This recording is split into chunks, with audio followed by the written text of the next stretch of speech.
Aston Martin cutting the gap to Red Bull. Aston Martin are feeling really confident for the upcoming race in Austria, considering they have massive upgrades coming up mainly in the area where they were lagging behind Red Bull the most. The Austrians have their work cut out for them for the first time in a while, with as much as 3 rival teams behind them, working things out and making the gap smaller and smaller. What will this mean for Aston Martin, and what are these upgrades? Stick around and let's get on with the video. Throughout the ongoing 2023 F1 season, Aston Martin and Mercedes have been battling for the second spot in the Constructors' Championship, as Red Bull swiftly took a firm lead. However, both teams are looking to take on Red Bull in the upcoming races by implementing new upgrade packages. At the last race, the Canadian Grand Prix, Aston Martin debuted their first major upgrade package. Despite this, they faced difficulties in achieving desirable outcomes due to technical glitches and rainy conditions during the race. Mercedes, in contrast, has already rolled out several upgrade packages, aiding their recovery from a sluggish start to the season. Consequently, they've managed to surpass Aston Martin in the Constructors' Championship, now holding a 17-point advantage in the second spot. Aston Martin, unfortunately, has witnessed a downturn in their results. Regardless of these challenges, Aston Martin remains upbeat as they head into the Austrian Grand Prix this weekend. Their plan involves leveraging their new upgrade package to match the pace of Red Bull's RB19. Aston Martin's team principal, Mike Krack, remains confident, expressing belief that they will have the capability to attack the race this weekend. The latest evolutions seem to work, he told Sky Germany. Now circuits with high-speed corners are coming, and I think our car will improve. We are looking forward to Austria, because that is where we will see the true strength of Red Bull. Our motto for Spielberg: attack.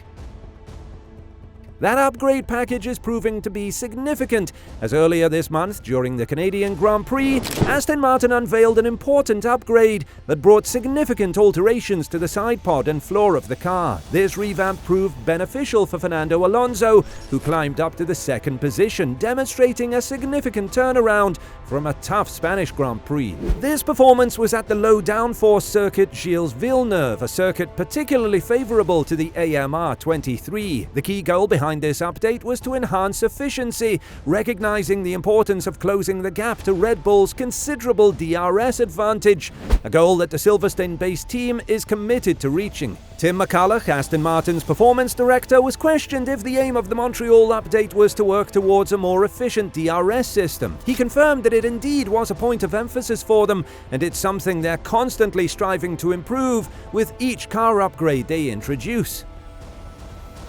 It's all tied to helping the efficiency under the DRS switch, so we're making further steps on that all the time, and this is a little step on that. Any update on the car is just focused on having more efficient downforce, especially in the areas where maybe we weren't quite as strong as we were before. Maybe some of the updates we've got on the car will suit some other tracks, even more than they suit Canada.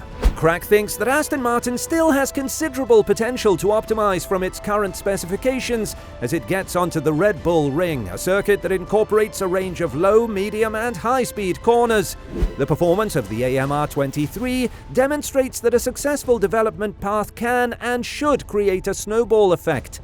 Every competitor of Aston Martin is hoping that they do not reach the same league as the RB19, because with the cost cap in place they could do so rather quickly, but that's only possible if they are good enough, which Fernando Alonso certainly is, if not Lance Stroll. It's crucial to recognize that while the DRS is a focus for Aston Martin, it's just one of the aspects they're working on. Their ultimate goal is to make the AMR 23 as quick as the RB19, even without the DRS, but making that a reality without disrupting other aspects of the car's balance is presumably not an easy feat. It would likely necessitate considerable effort, time and testing before any such updates can be applied to the car itself, if they plan on doing so this season. However, it seems plausible that improving the DRS efficiency is an easier and less risky way to improve the car's straight line speed. By optimizing the DRS, the AMR 23 could benefit greatly, such as improving the one-lap performance during qualifications when DRS is allowed. More effective DRS also means the car would be less likely to get stuck in DRS trains, enabling them to compete more consistently on tracks that might not favor the AMR 23. Even from a defensive standpoint, a stronger DRS makes it easier to stay in a DRS range to shake off trailing cars. I can suppose that Aston Martin emphasizes DRS improvements mainly because their current competitors, like Mercedes, typically maintain just enough straight-line speed to stay ahead of the lead. There have been exceptions, like in Canada, but similar situations were seen in Australia before Mercedes introduced their upgrade package. There, Alonso would get close to Lewis, but never had enough speed to position himself for a strong overtaking move. Even if Mercedes doesn't consistently demonstrate superior race pace, overtaking them becomes a significant challenge, or potentially race-ruining, if they secure a lead either in qualifying or during the race due to an overcut or undercut strategy, especially if they maintain a slight advantage. Under the cost cap and with the wind tunnel time allowance, Aston Martin might really be the most realistic threat to Red Bull. They already have proven that they really make steps ahead as addressed when they've made upgrades. Also, they have many engineers who learned from Newey, but they will not have it just like that, as Mercedes have their own path which they are taking right now, and we must also include Ferrari here, who are coming off a great P4 and P5 race in Canada. Alonso expects Aston Martin to have a bit more pace, as he put it, in Austria, but believes that the sprint weekend could potentially put them in a tough place. I think the sprint weekend will not be ideal for us, Alonso explained. We still have more time maybe of free practice with our new upgraded car. We still need to understand and optimize the package a little bit, and in Austria, obviously, with the sprint, we will only have FP1 to do that. But yeah, it is what it is. The circuit will be good and maybe better for the package as well, let's say. Maybe good for Ferrari, historically here as well with a long straight and short corners, so maybe Austria we have a little bit more pace.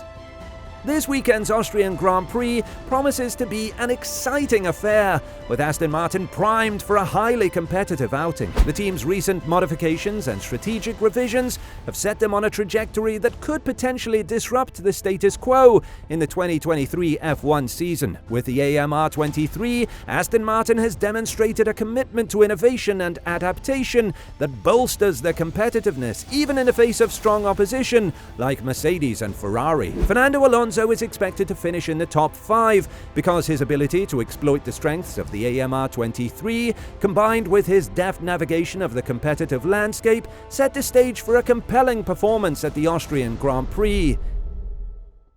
His performance at the Canadian Grand Prix, buoyed by the updated car package, offers a glimpse of the potential he holds for the race this weekend. On the other hand, Lance Stroll needs to raise his game to align with the team's expectations. His performance has been inconsistent, and it is vital for him to demonstrate the competitive edge required at this level, because even if his father is the owner of the team, the credits will expire eventually. As much as I'd love to see Aston Martin punch up, I really don't think Red Bull have shown their true pace yet. Also, there's the looming threat of Mercedes bringing new upgrades to catch up as well, so it should be an intense battle, but probably out of reach of P1 race pace-wise. The bad thing for Aston Martin, like Alonso said, is that Austrian GP is also a sprint race, because they'll likely need a few long runs and setup changes to fine-tune the upgrades. But in Austria, they'll get just 1 hour before parc ferme.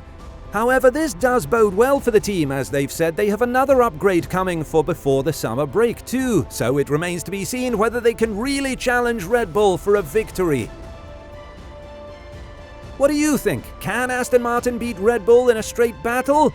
Let us know your thoughts and opinions in the comments below, and we will see you next time.